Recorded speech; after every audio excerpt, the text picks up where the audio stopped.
I moved to New York around 1983, both Terry and I, and we were there with a pocket filled with dreams. But I remember I used to see posters announcing the concerts of Aminata Museka, and I was like, oh my goodness, and I didn't realize that it was Abbey Lincoln at first. But New York always had everything at that time to present to you for you to go and listen to. It was this big, giant living school.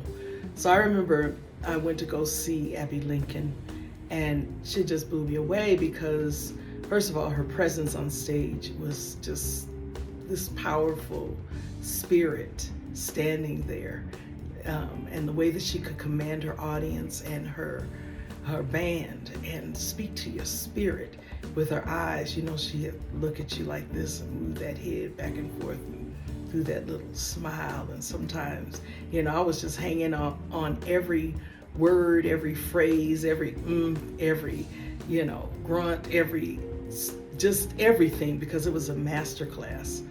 And I remember, you know, working with Terry, and she was in her 20s at that time, and we would do gigs together, and some pieces from this record would show up.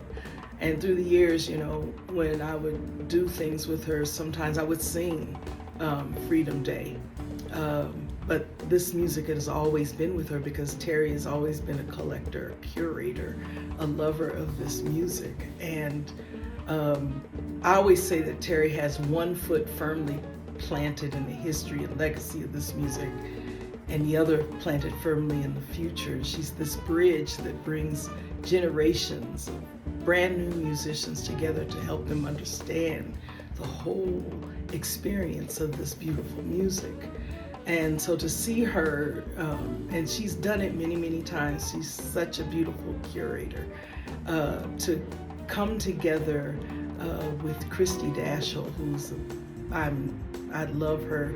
She is a brilliant musician, singer, and to collaborate with her and for them to reimagine this record that is timeless, but bring it to a whole new audience in celebration of, you know, where we've come and how far we need to go.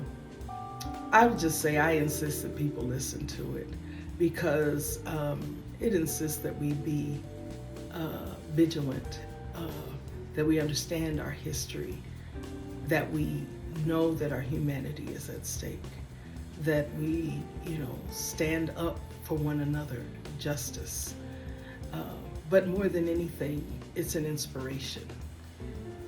It demands that you go out at this time that we live in, where the arts are so important to the evolution of our minds, bodies, and souls, and go out there and just do what it is that you do and fight for this justice and freedom that we all need. We all need love, dignity, grace, good health, you know, clean water, uncontaminated food, you name it.